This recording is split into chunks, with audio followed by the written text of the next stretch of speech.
বিসমিল্লাহির রহমানির রহিম। হে সমস্ত জগতবাসী, আজ আমি আপনাদের সামনে যে আলোচনাটি নিয়ে হাজির হলাম সেই আলোচনাটি হলো মানুষের মস্তিষ্ক। যে মানুষ নিজের মস্তিষ্ককে স্বপ্নে দেখলে কি বুঝবেন এবং অন্যের মস্তিষ্ক দেখলে কি বুঝবেন, এবং প্রাণী পশুকুলের কোনো পশুর মস্তিষ্ক দেখলে আপনি কি বুঝবেন। আজ আমরা যদি এই জিনিসগুলো বুঝে চলতে পারি তাহলে সামনের খবর আমরা বলে দিতে পারবো যে আমাদের ভবিষ্যৎকাল বা আমার জ্ঞান জগৎ বা অজ্ঞানী জগৎ বা মানুষ পাগল হয়ে যাওয়া এবং মানুষ বিভিন্ন বিপদগ্রস্ত হওয়া, এই জিনিসগুলো আমরা এই স্বপ্নের ব্যাখ্যা থেকে। সেটি হলো, দেখুন, যে কোনো ব্যক্তি যদি এরকম কোনো কিছু স্বপ্ন দেখে তাহলে কি বোঝাবে। যেমন মানুষের মস্তিষ্ক বা মগজ স্বপ্নে দেখা, এটি দেখলে আপনি কি ব্যাখ্যা করবেন?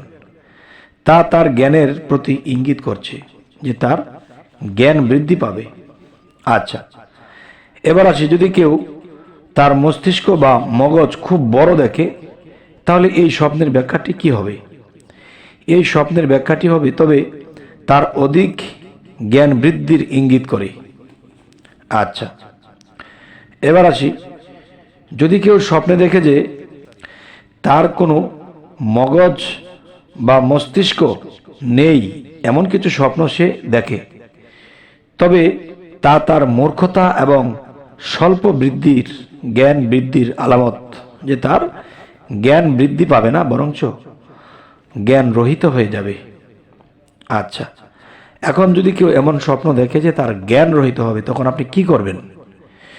তখন অবশ্যই আল্লাহর কাছে সেজদা দিয়ে চোখের পানি দিয়ে কাঁদবেন এবং রব্বি জিদনি ইলমা, রব্বি জিদনি ইলমা 41 দিন একাধারে সবসময় এই রব নামের যে গুণ ক্ষমতা আল্লাহ রেখেছেন, তখন হে প্রভু আমায় জ্ঞান দান করো। তখন আপনার যে মস্তিষ্ক দেখেছেন খালি হয়ে গেছে বা আপনার মস্তিষ্ক নেই, তখন আপনার মধ্যে সেই মস্তিষ্ক বা ব্রেন কিংবা সেই জ্ঞানের উদয় আল্লাহ করে দিবেন। সুবহানাল্লাহ। তবে আমরা যদি পরীক্ষা দিতে যাই বা বিভিন্ন কোনো কষ্টের প্রশ্নের সম্মুখীন হতে চাই বা হতে হলে, তখন আমরা কি করব? তখন অবশ্যই রব্বি জিদনি ইলমা, রব্বি জিদনি ইলমা, এই নামটি আমরা জপনা করব। আচ্ছা, তো এবার আসি, কেউ বলেন মানুষের মগজ মস্তিষ্ক দেখা, অন্য কোনো মানুষের মগজ বা মস্তিষ্ক দেখা, এই ব্যাখ্যাটি কি হবে? এই ব্যাখ্যাটি হবে তা তার পবিত্র সম্পদ এবং ধন ভাণ্ডার বোঝায়, এমনইভাবে যে কোনো প্রাণীর মগজ মস্তিষ্ক দেখাও একই বিষয় বোঝাবে। তো এবার আসি, কেউ যদি তার মগজ মস্তিষ্ক কাঁপতে দেখে অথবা কোনো হাড়ের মজ্জা খেতে দেখে, তবে সে নিজ হালাল উপার্জিত সম্পদ খাবে। কথাটি আমি আরেকবার বলছি, কেউ যদি তার মগজ বা মস্তিষ্ক কাঁপতে দেখে অথবা কোনো হাড়ের মজ্জা খেতে দেখে, তবে সে নিজ হালাল উপার্জিত সম্পদ খাবে। এবার আসি, আর যদি অন্য মানুষ বা অন্য কোনো প্রাণীর মগজ দেখে, তবে সে অন্যের কামাই বা উপার্জিত সম্পদ ভক্ষণ করবে। আচ্ছা, তো এবার আসি, কেউ যদি বলে মৃতের মগজ মস্তিষ্ক খেতে দেখা কোনো মৃত বস্তু বা মৃত মানুষ হোক বা প্রাণী হোক, কেউ যদি মৃতের মগজ বা মস্তিষ্ক দেখে, মগজ বা মস্তিষ্ক খেতে দেখে, তখন এটি কি বুঝবেন? এটি বুঝবেন যে খ্রিব তাড়াতাড়ি মৃত্যুর ইঙ্গিত করছে, যে আপনার মৃত্যু খুব কাছাকাছি। আচ্ছা, এবার আসবো কোমর নিয়ে। কোমরের বিষয় হলো, দেখুন, কেউ যদি স্বপ্নে আকর্ষণীয় কোমর দেখা সম্পদ এবং মান সম্মান বোঝায়। কেউ বলে স্বপ্নদ্রষ্টা ওই ধরনের সুন্দরী মহিলাকে দাসী হিসেবে নেবে বা পাবে, যে ধরনের সুন্দর ও আকর্ষণীয় কোমর দেখেছিল। আচ্ছা, তো এবার যে কথাটি আনবো আপনাদের সামনে সেটি হলো, দেখুন যে মহিলাদের মাথা মুন্ডানো বা মহিলাদের মাথা নেড়া করে দেওয়া বা নেড়া অবস্থায় দেখা। মহিলাদের মাথা মুন্ডানো বিষয়টা হলো, কেউ বলেন স্বামীর হাতে স্ত্রীর মাথা মুন্ডাতে দেখা, এই ইঙ্গিত করে যে সে তার স্ত্রীর বেদ ফাঁস করে দেবে, অর্থাৎ তাকে অপমানিত করে দেবে। আচ্ছা, কথাটি আমি একটু বুঝিয়ে বলার জন্য আরেকবার বলছি।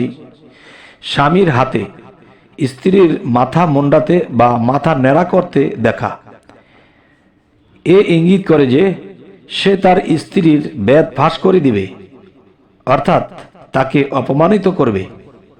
আচ্ছা, এবার আসি, যদি কোনো মহিলা দেখে যে কোনো লোক তাকে তার চুল কেটে দেবার জন্য ডাকছে, তবে উক্ত লোকটি গোপনে মহিলার স্বামীকে পর স্ত্রীর দিকে ডাকবে এবং উক্ত মহিলা ও লোকটিকে মাঝে শত্রু সৃষ্টি হবে। কথাটি আমি আবার বলছি, তবে উক্ত লোকটি গোপনে মহিলার স্বামীকে পর স্ত্রীর দিকে ডাকবে এবং উক্ত মহিলা ও লোকটির মাঝে শত্রুতা সৃষ্টি করবে। আচ্ছা, তো এবার আসি, বলেন যে কেউ যদি কোনো মহিলার জুলফি কর্তৃত্ব দেখে, তবে উক্ত মহিলা আর কখনো সন্তান জন্ম দিবে না বা দিতে পারবে না।